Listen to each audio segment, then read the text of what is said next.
Hello. Science है।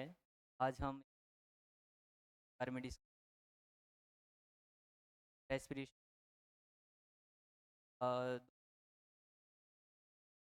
बहुत ही easy है। आज हम इसके बारे में पढ़ना शुरू करते हैं। पहले है कि रेस्पिरेशन क्या होता है। रेस्पिरेशन रेस्पिरेशन का मतलब खाना खा रहे हैं, हमने फूड टेक किया है, को तोड़ना in the presence of oxygen, या फिर हम यूं भी कह सकते हैं उसको तोड़ना और एनर्जी को बनाना इज नोन एज रेस्पिरेशन। हम यहाँ सिंपल ग्लूकोज, हम खाना खा रहे हैं उसका क्या होता है, ग्लूकोज जो फूड हम ले रहे हैं तो हम तोड़ते हैं in the presence of oxygen, और उस टाइम क्या बनती है, carbon dioxide plus water plus, तो हमें सब ज़्यादा जरूर खाना खाते हैं, बनती है एनर्जी। और ये जो एनर्जी है हम डेली की एक्टिविटी के अंदर हम इस एनर्जी का यूज़ करते हैं। कार्बन डाइऑक्साइड है, वो कार्बन डाइऑक्साइड हम लंग्स से, बॉडी से आउट कर देते हैं। लंग्स हैं हमारे, जो भी कार्बन डाइऑक्साइड हमारे ब्लड के अंदर हमारी सेल्स ने बनाई है, हमारे ब्लड के अंदर गई है, उन्हें बाहर निकालने का जो काम रहता है वो लंग्स का रहता है। अब आप सभी को एक कन्फ्यूज़न जरूर रहती होगी, तो रेस्पिरेशन और ये जो है दोनों एक ही चीज़ है। पर अगर हम देखें दोनों में जो बहुत कह सकते हैं, एक जो रेस्पिरेशन है, रेस्पिरेशन का पार्ट है ब्रीदिंग। का मतलब क्या होता है, सांस लेना और सांस छोड़ना। अगर हम इन दोनों की बात करें, रेस्पिरेशन है ये केमिकल प्रोसेस है, और ये जो है ये एक फिजिकल प्रोसेस है। देखते हैं हम क्या होता है। सबसे पहले जो रेस्पिरेशन है ये क्या होती है, देखेंगे सही से।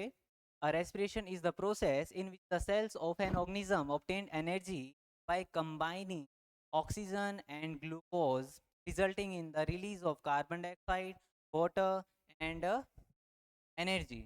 तो यही हमने डिस्कस किया था कि कार्बन डाइऑक्साइड बनेगा, वाटर बनेगा, और एनर्जी निकलेगी in the form of ATP.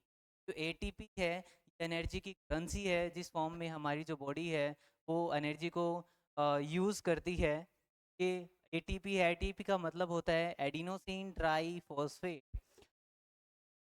और दूसरी तरफ जैसे कि हमने बात की थी ब्रीदिंग, ये जो ब्रीदिंग है ये और कुछ नहीं है, ये एक फिजिकल प्रोसेस है जिसके अंदर हम सिर्फ और सिर्फ जो गैसेस है उसको एक्सचेंज करते हैं। हम यूँ भी कह सकते हैं कि रेस्पिरेशन का एक छोटा सा पार्ट है ब्रीदिंग, तो सिर्फ और सिर्फ ऑक्सीजन देने का काम करती है।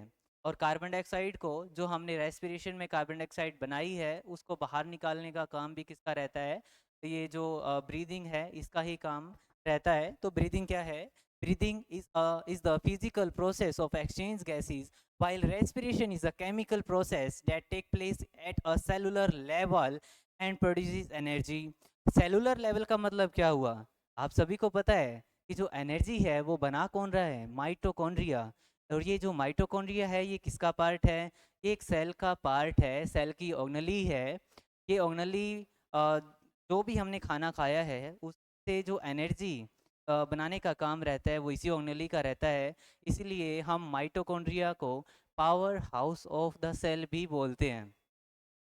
तो हम आगे बढ़ते हैं कि ये जो प्रोसेस है ये कैसे होती है। अगर हम ब्रीदिंग की बात करते हैं कि ये जो ब्रीदिंग है, हम सांस ले रहे हैं और सांस छोड़ रहे हैं, ये कैसे होती है हमारी बॉडी में। तो सबसे पहली बात आती है कि इसको करवाने के लिए जो सबसे ज़्यादा ज़रूरी है वो है हमारे लंग्स। ये जो यहाँ पर आपको दिखाए गए हैं ये हमारी लंग्स की कैविटी है, और ये जो कैविटी है जिसमें ये लंग्स मौजूद रहते हैं इसको हम बोलते हैं थोरेसिक कैविटी। क्या कहते हैं, थोरेसिक कैविटी। थोरेसिक कैविटी के अंदर हमारी जो लंग्स हैं ये मौजूद रहते हैं। और जब ये जो हमारे रिब्स हैं ये आगे की ओर निकलती है, और ये जो डायफ्रागम है, ये जो नीचे वाला जो पोर्शन है इसको हम बोलते हैं डायफ्रागम। एक हम डायग्राम से समझते हैं। अगर हम सही से देखें तो हमारी जो लंग्स हैं अगर मैं हमारे लंग्स को कुछ ऐसे बनाऊं, ठीक है, तो ये क्या है कि हमारी रिब्स हैं, और ये जो नीचे की तरफ है इसे हम बोलते हैं डायफ्रागम। क्या कहते हैं? डायफ्रागम। जब भी हम सांस लेते हैं तो हमारी थोरेसिक जो कैविटी है उसका वॉल्यूम बढ़ता है। अब ये जो रिब्स है, जब भी हम सांस लेते हैं तो हमारी जो रिब्स है ये जो हमारी थोरेसिक कैविटी है उसको आगे की तरफ, और जो डायफ्रागम है वो नीचे की तरफ क्या करता है, वॉल्यूम को एक्सपेंड करता है, जिसकी वजह से जो हमारी लंग्स की वॉल्यूम है वो बढ़ जाती है। और अब जब हम सांस लेते हैं तब यूं भी कह सकते हैं कि जब ये जो वॉल्यूम बढ़ती है तो जो बाहर की जो एयर है वो हमारे लंग्स के अंदर जाती है, और हम इस प्रोसेस को बोलते हैं इनहेलेशन। इनहेलेशन का मतलब होता है सांस का एयर का हमारे लंग्स के अंदर जाना। दो प्रोसेस होती है ब्रीदिंग में दो प्रोसेस होती है ब्रीदिंग में। कौन कौन सी प्रोसेस होती है? एक तो प्रोसेस होती है इनहेलेशन। कौन सी प्रोसेस होती है? इनहेलेशन। और दूसरी जो प्रोसेस होती है उस बोलते हैं एक्सहेलेशन। दो प्रोसेस है आपके सामने। एक होते हैं इनहेलेशन। इनहेलेशन का मतलब होता है सांस लेना। इनहेलेशन का मतलब क्या होता है? सांस लेना। एक्सहेलेशन का मतलब क्या होता है? सांस का बाहर छोड़ना, या हम लिखते हैं सांस छोड़ना। सांस छोड़ना। तो ब्रीदिंग में क्या होता है, दो ही प्रोसेस होती है, एक तो इनहेलेशन, एक एक्सहेलेशन। तो इनहेलेशन प्रोसेस तो हमने देखी है। जो हमारी रिब्स है वो जो थोरेसिक कैविटी है उसको उसके वॉल्यूम को बढ़ाने में मदद करती है, और रिब्स के साथ ये जो हमारा डायफ्रागम है वो भी उसके साथ कोऑर्डिनेशन में काम करता है। दोनों की वजह से जो हमारी थोरेसिक वॉल्यूम है वो बढ़ती है, और ये जो इनहेलेशन की जो प्रोसेस है ये हो पाती है। अगर हम एक्सहेलेशन की बात करते हैं तो बिल्कुल इसके अपोजिट रहता है। ये जो हमने बनाया है इसी डायग्राम को हम एक बार फिर से बनाते हैं और समझते हैं कैसे ये जो एक्सहेलेशन प्रोसेस है ये चलती है। ये जो रिब्स हैं, ये रिब्स क्या करती हैं, ये अंदर की तरफ मूवमेंट करती है, और ये जो डायफ्रागम है ये ऊपर की तरफ मूवमेंट करता है। जब हम सांस लेते हैं ये जो डायफ्रागम है ये फ्लैट हो जाता है। क्या हो जाता है? फ्लैट हो जाता है। अगर हम एक्सहेलेशन की बात करें तो ये अंदर की तरफ जा रहा है, और ये फ्लैट जो सरफेस है इसकी धीरे धीरे कौन सी स्ट्रक्चर में आ जाएगी? डॉम स्ट्रक्चर में। तो हम यूँ कहते हैं कि जब एक्सहेलेशन होता है तो जो डायफ्रागम है वो डॉम स्ट्रक्चर बनाता है या फिर डॉम स्ट्रक्चर में आता है। और ये जो दूसरा है, ये जो रिब्स हैं, ये क्या करती है, ये रिब्स और जो डायफ्रागम है ये जब कॉन्ट्रैक्ट करते हैं तो हमारी जो थोरेसिक कैविटी है वो क्या हो जाती है? कम हो जाती है, और जितनी भी एयर हमने लंग्स में भरी है वो बाहर की तरफ निकल जाती है। अब हम देखते हैं क्या हमारी बॉडी में सिर्फ और सिर्फ एक थोरेसिक कैविटी ही है? नहीं। अगर हम देखें कि हमारी बॉडी के अंदर जो मेजर कैविटीज़ है वो टोटल 5 तरह की मेजर कैविटी, ये क्वेश्चन आ सकता है आपके एग्ज़ाम में, कौन कौन सी कैविटीज़ हमारी बॉडी के अंदर पाई जाती है। तो सबसे पहले हम देखते हैं, सबसे ज़रूरी जो है कि वो है क्रेनियल कैविटी। ये जो क्रेनियल कैविटी है ये हमारी स्कल के अंदर मौजूद कैविटी है, जिसके अंदर हमारा जो ब्रेन है वो प्रेजेंट रहता है। एक जो वर्टिब्रल कॉलम के अंदर जिसमें हमारा स्पाइनल कॉर्ड है वो उसको हम बोलते हैं वर्टिब्रल कैविटी। क्या कहते हैं? Vertebral cavity. तो क्रेनियल कैविटी और जो वर्टिब्रल कैविटी है इन दोनों का अगर हम कोलेक्टिवली नाम दें तो हम इनको बोलते हैं डोर्सल बॉडी कैविटी। क्या नाम देते हैं? Dorsal body cavity. और जो हमने अभी भी डिस्कस किया थोरेसिक कैविटी, ये वो कैविटी है जो हमारी रिब्स के अंदर मौजूद रहती है, प्रेजेंट रहती है। ये जो डायफ्रागम है, डायफ्रागम के नीचे वाली जो कैविटी है जिसके अंदर हमारे जो पेनक्रियाज है, हमारी जो स्मॉल इंटेस्टाइन है, हमारा जो लार्ज इंटेस्टाइन है, ये जो पोर्शन जिसमें मौजूद रहते हैं, ये जो कैविटी है इसको हम बोलेंगे एब्डोमिनल कैविटी। और ये जो एब्डोमिनल कैविटी के नीचे वाली जो कैविटी है इसको हम बोलेंगे पेल्विक कैविटी, जिसके अंदर हमारा जो रेक्टम है, या फिर जो फीमेल्स के अंदर ओवरीज है, यूट्रस है, ये जो सारी की सारी ऑर्गन्स हैं वो हमारे इस पेल्विक कैविटी के अंदर प्रेजेंट रहते हैं। अगर हम बात करें कि जो हमारा टॉपिक है रेस्पिरेशन, वो रेस्पिरेशन कैसे होता है। तो रेस्पिरेशन मैंने आपको बताया, जो ग्लूकोज है वो ऑक्सीजन की प्रेजेंस में टूटता है और वो एनर्जी बनाता है। पर इसके इसके भी दो टाइप हैं। तो अगर हम मान लेते हैं कि हमें हर बार ज़रूरी नहीं सफिशेंट अमाउंट ऑफ ऑक्सीजन मिले, कई बार ऐसा भी होता है हम रनिंग कर रहे हैं, बहुत हैवी एक्सरसाइज कर रहे हैं, तो हमें प्रॉपर ऑक्सीजन नहीं मिल पाती, तो हमें उस टाइम भी तो एनर्जी मिलती है। तो वो एनर्जी कैसे मिलती है, वहाँ पर भी तो रेस्पिरेशन हो रही है। तो हम देखते हैं कि जो रेस्पिरेशन है के दो टाइप्स हैं, aerobic respiration and anaerobic respiration. चलो देखते हैं क्या होता है एरोबिक और तो ये जो ग्लूकोज है, तो ग्लूकोज है वो दो टाइप से टूट सकता है। सबसे पहली जो प्रोसेस है तो ये है कि जो ग्लूकोज ब्रेक डाउन हो रहा है, पहला प्रोडक्ट बनाता है पायरुविक एसिड। क्या बनाता है? Pyruvic acid. ठीक है। ये जो पायरुविक एसिड बना रहा है कब बनाएगा? जब ये ग्लूकोज टूटेगा तब क्या बनेगा? पायरुविक एसिड बनेगा। हम इसको सही से देखें तो ग्लूकोज है, आप सभी को पता है कितने कार्बन का कंपाउंड है? 6 कार्बन का कंपाउंड है। फॉर्मूला अगर देखें तो C6H12O6। क्या फॉर्मूला है इसका? C6H12O6। अब आपको पता है कि यहाँ पर कार्बन कितने यूज हो रहे हैं? 6 कार्बन यूज हो रहे हैं। हम कह रहे हैं कि ये जो ग्लूकोज है ये ब्रेक डाउन हो रहा है। में ब्रेक डाउन हो रहा है पायरुविक। इसका मतलब ये हुआ 6 कार्बन अब डिवाइड हो चुके हैं, डिवाइड होकर क्या बना रहे हैं? Pyruvic acid. का मतलब ये हुआ कि पायरुविक एसिड जो होगा वो 6 कार्बन कंपाउंड से कम का होगा। तो यहाँ पर दो कार्बन, दो पायरुविक एसिड बनेंगे। हर जो पायरुविक एसिड होगा वो 3 कार्बन का कंपाउंड होगा। तो ये जो 6 कार्बन कंपाउंड है, कार्बन के दो पायरुविक एसिड ब्रेक डाउन हो जाएंगे, टूट जाएंगे टू पायरुविक पर pyruvic acid, two pyruvic acid बनेंगे। अब ये इतनी जो प्रोसेस है वो प्रोसेस एरोबिक रेस्पिरेशन में भी होती है और एनारोबिक रेस्पिरेशन में भी। सबसे पहले हम देखते हैं एरोबिक रेस्पिरेशन है और एनारोबिक रेस्पिरेशन है, ये होती क्या है। सबसे पहले हम डिस्कस करेंगे एरोबिक रेस्पिरेशन के बारे में, एरोबिक रेस्पिरेशन के बारे में। तो एरोबिक रेस्पिरेशन है, इसमें क्या होता है? ग्लूकोज होता है।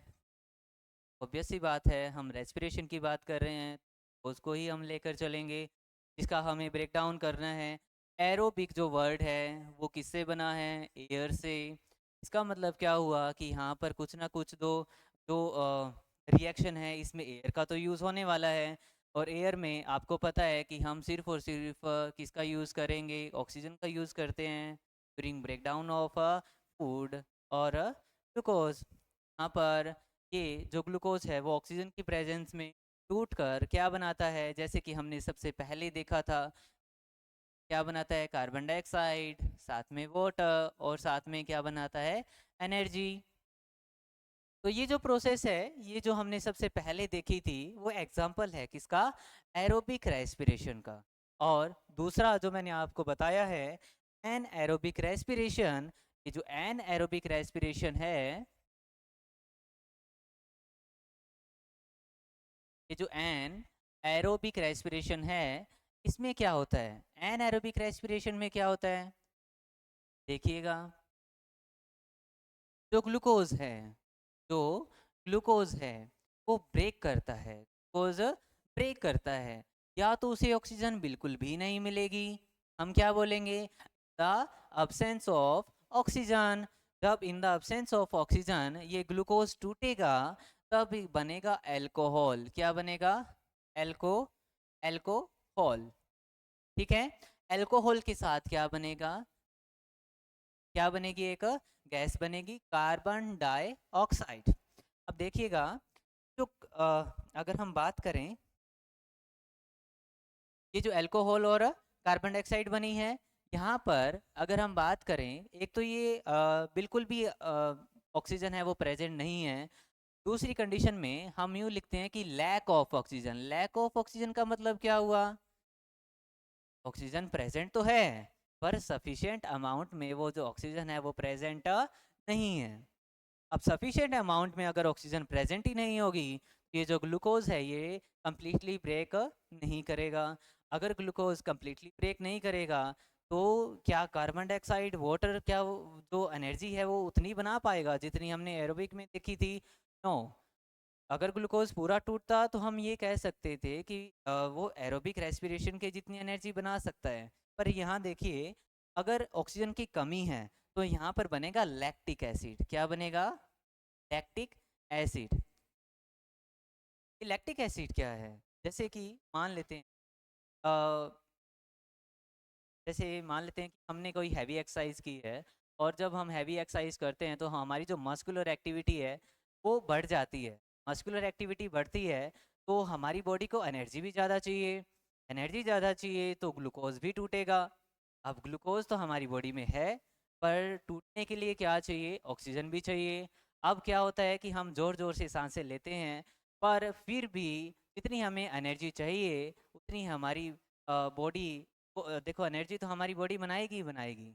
अब अगर हमारी बॉडी को प्रॉपर ऑक्सीजन नहीं मिल रही है तो बॉडी एरोबिक रेस्पिरेशन को छोड़कर एन एरोबिक रेस्पिरेशन की तरफ चली जाती है। और जब एन एरोबिक रेस्पिरेशन होती है तब क्या बनता है? लास्ट में लैक्टिक एसिड बनता है। और जब लैक्टिक एसिड मसल्स के एक्यूमुलेट करता है, जमा होता है, तब हमें मसल्स क्रैम्प की प्रॉब्लम देखने को मिलती है, या फिर हमें होती है। इसे हम बोलते हैं कि मसल्स का अकड़ जाना, या फिर मस्कुलर पेन भी हम इसको, मस्कुलर फैटिक भी बोल देते हैं। तो ये किसकी वजह से होता है?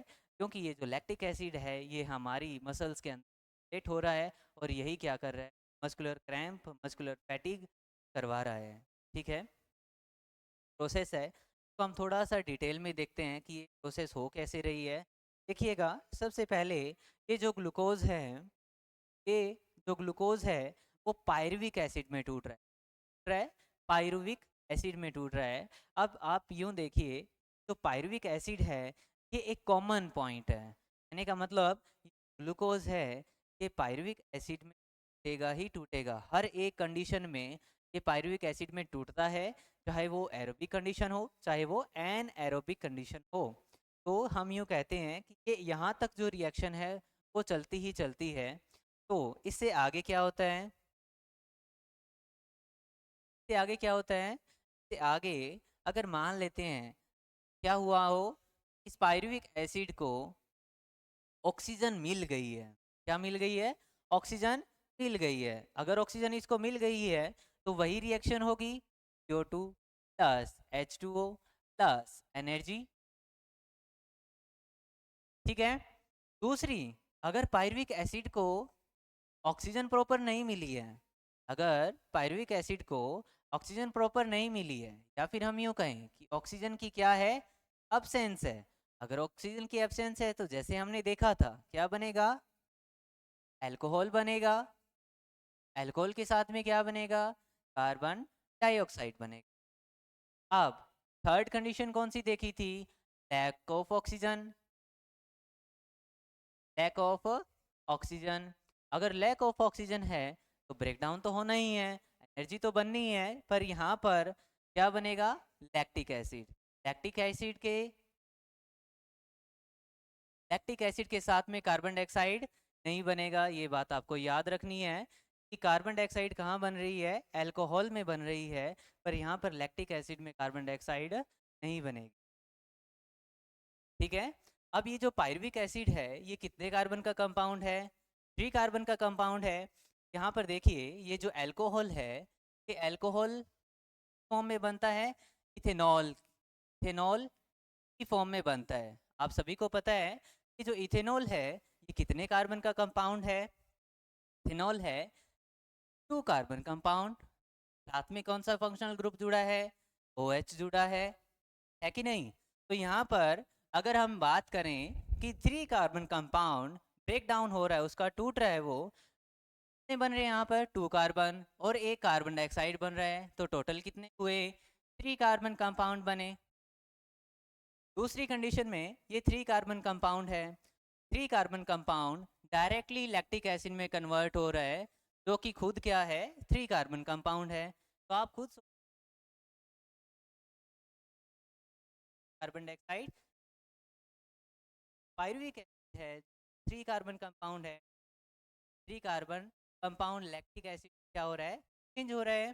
पर यहाँ पर देखिए ये पायरुविक एसिड है ये इथेनॉल में कन्वर्ट हो रहा है। इथेनॉल 2 कार्बन कंपाउंड है और उसके साथ क्या है, कार्बन डाइऑक्साइड जो है साथ में निकलेगी। ऊपर वाला है ये तो समझ में आ ही गया। अगर आपके एग्जाम में क्वेश्चन आता है एरोबिक रेस्पिरेशन में ज़्यादा एनर्जी बनती है या फिर एन एरोबिक रेस्पिरेशन में ज़्यादा एनर्जी, तो आपका आंसर होगा एरोबिक रेस्पिरेशन में ज़्यादा एनर्जी बनती है। और उसका कारण है कि एरोबिक रेस्पिरेशन में जो ग्लूकोज है उस सफिशेंट अमाउंट में जो ऑक्सीजन है वो मिलती है, जिसकी वजह से कंप्लीट ब्रेकिंग या फिर ब्रेक डाउन होता है किसका, ग्लूकोज का। सारा का सारा ग्लूकोज टूटेगा तो जो एनर्जी है उसका प्रोडक्शन भी तो ज़्यादा होगा। तो यहाँ पर जो एनर्जी बन रही है ये क्या बनेगी, ज़्यादा बनेगी। और ये जो नीचे वाले दोनों हैं तो अब्सेंस ऑफ ऑक्सीजन है और दूसरा क्या है, लैक ऑफ ऑक्सीजन। इतनी एनर्जी एरोबिक रेस्पिरेशन बन रही है।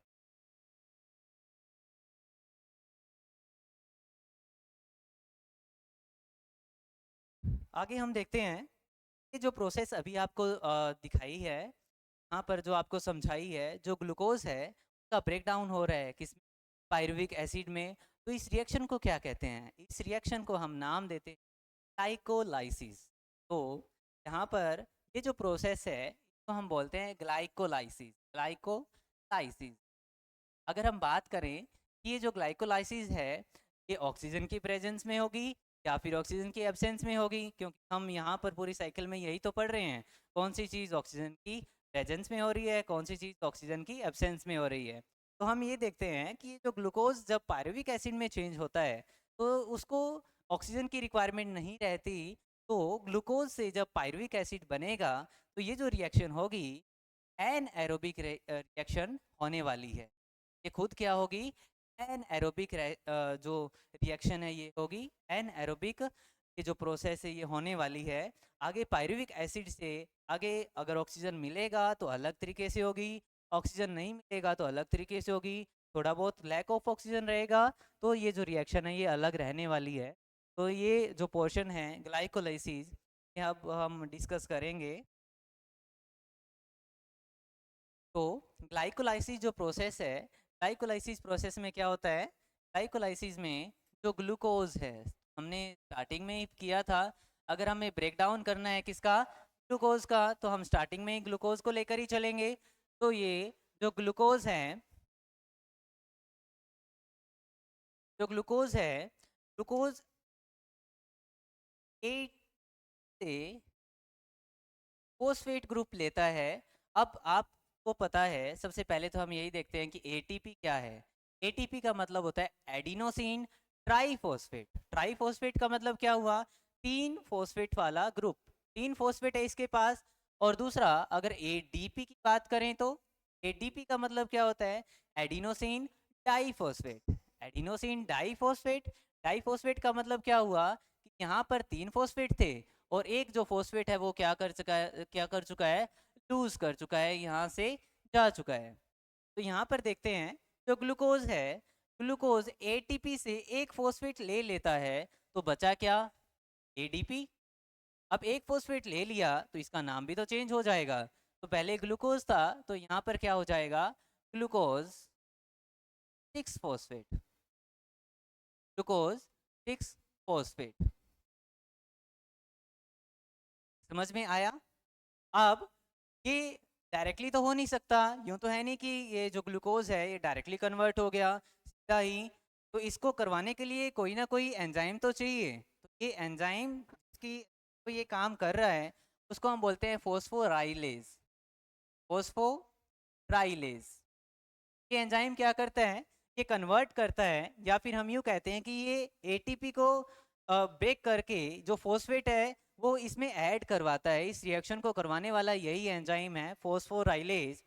अब देखिए ये जो ग्लूकोज 6 फॉस्फेट है ये चेंज होगा फ्रुक्टोज 6 फॉस्फेट में, ये चेंज होगा fructose, fructose 6 phosphate, fructose 6 phosphate.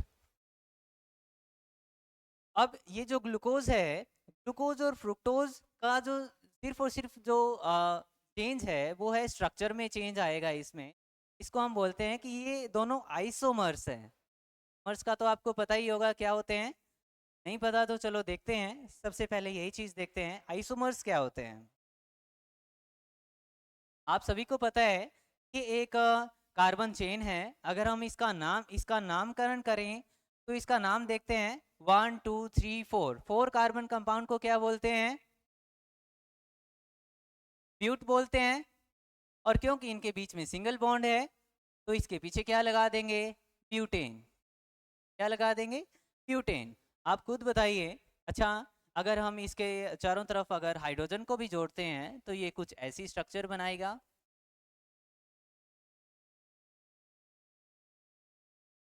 का फॉर्मूला क्या होगा ब्यूटेन का? सिंपल है, C4H10। एक तो ये स्ट्रक्चर हुई, एक दूसरी स्ट्रक्चर भी तो बना सकते हैं। कितने कार्बन कंपाउंड है? 4। हाइड्रोजन कितने जुड़ने वाले हैं इसके साथ?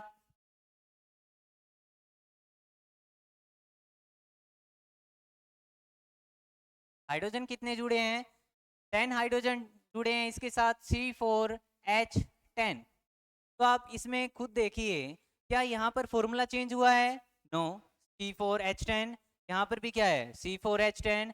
पर आप ध्यान से देखिए, क्या इनकी जो स्ट्रक्चर है क्या वो सेम है? नो। यहाँ पर तो ये सारे के सारे एक लाइन में है, पर यहाँ पर क्या है? यहाँ पर इनकी ब्रांच निकल रही है। तो देखिए, जिनका फॉर्मूला सेम रहता है और स्ट्रक्चर जिनकी अलग रहती है उनको हम बोलते हैं आइसोमर्स। क्या कहते हैं? आइसोमर्स। तो बिल्कुल वैसे ही यहाँ पर भी वही है, जो ग्लूकोज और जो फ्रुक्टोज है, इन दोनों की जो इन दोनों का जो फॉर्मूला है वो बिल्कुल सेम है। पर डिफरेंस कहाँ आया है? इन दोनों की स्ट्रक्चर में। तो इन दोनों की स्ट्रक्चर में चेंज आया है एक एंजाइम की वजह से। क्योंकि ये दोनों की दोनों क्या है? आइसोमर्स हैं, तो इनको चेंज करने वाला जो एंजाइम होगा उसी का जो नाम होगा वो इसी से मिलता जुलता होगा। इसको हम बोलते हैं आइसोमरेज। क्या कहते हैं? आइसोमरेज।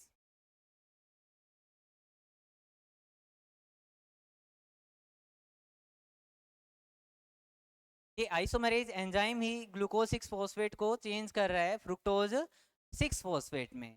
अब देखिएगा, अब फिर से जो एटीपी है उसकी बारी है। यहाँ पर जैसे हमने ऊपर एटीपी से एडीपी में कन्वर्ट किया था, बिल्कुल वैसे यहाँ पर भी एटीपी है, ये एडीपी में कन्वर्ट होगा। और आप सभी को पता है, जब एटीपी एडीपी में कन्वर्ट होता है तो एक फॉस्फेट को लूज करता है। अब ये जो एक फॉस्फेट है वो किसके साथ जुड़ने वाला है?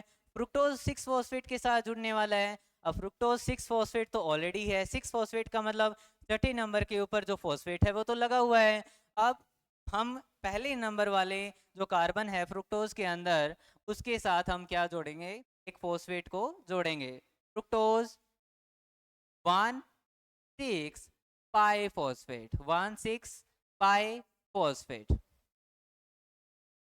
देखिएगा ध्यान से, एटीपी है, एटीपी में 3 फॉस्फेट थे और यहाँ पर कितने फॉस्फेट है? 2 फॉस्फेट है। तो एक जो फॉस्फेट है वो फ्रुक्टोज के साथ जुड़ चुका है। और कौन से नंबर पे जुड़ा है? पहले नंबर पे जुड़ा है। ठीक है। अब क्या बन चुका है ये? Fructose 1,6 by phosphate. और इसको करने के लिए कौन सा एंजाइम रिस्पॉन्सिबल है? ऊपर कौन सा था? फोस्फोराइलेज। यहाँ पर भी कौन सा होगा? फोस्फोराइलेज एंजाइम जो है वो इसके लिए रेस्पॉन्सिबल है। ठीक है।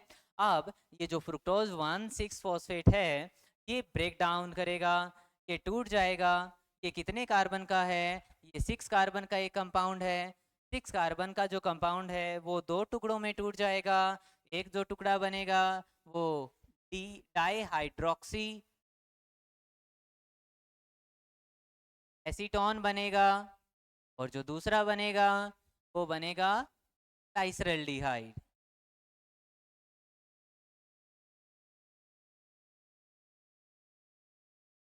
अब जैसे कि हमने यहाँ पर देखा था देखा था कि जो फ्रुक्टोज 1,6 बाइफॉस्फेट है, ये 6 कार्बन का कंपाउंड है। यहाँ पर ये जो डाईहाइड्रोक्सी एसीटोन है ये 3 कार्बन का कंपाउंड है और ये भी कितने का होगा, 3 कार्बन का एक कंपाउंड होगा। यहाँ पर देखिए कि यहाँ पर 1 और 6 दो जगह फॉस्फेट ग्रुप जुड़ा हुआ है, तो इसका मतलब क्या हुआ कि अब फॉस्फेट ग्रुप भी दो हिस्सों में डिवाइड होगा। तो यहाँ पर एक फॉस्फेट कहाँ चला जाएगा, इसके पास चला जाएगा, और जो दूसरे वाला फॉस्फेट है वो दूसरे के पास चला जाएगा।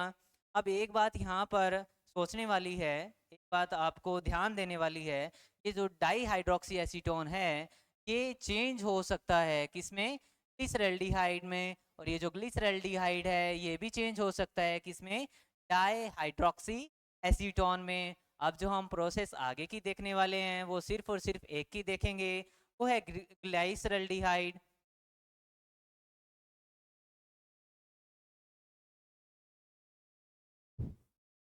तो ये जो ग्लाइसरैल्डिहाइड है ये आगे कैसे पायरुविक एसिड में चेंज होगा ये हम नेक्स्ट क्लास में देखेंगे। आज के लिए इतना ही। Thank you very much.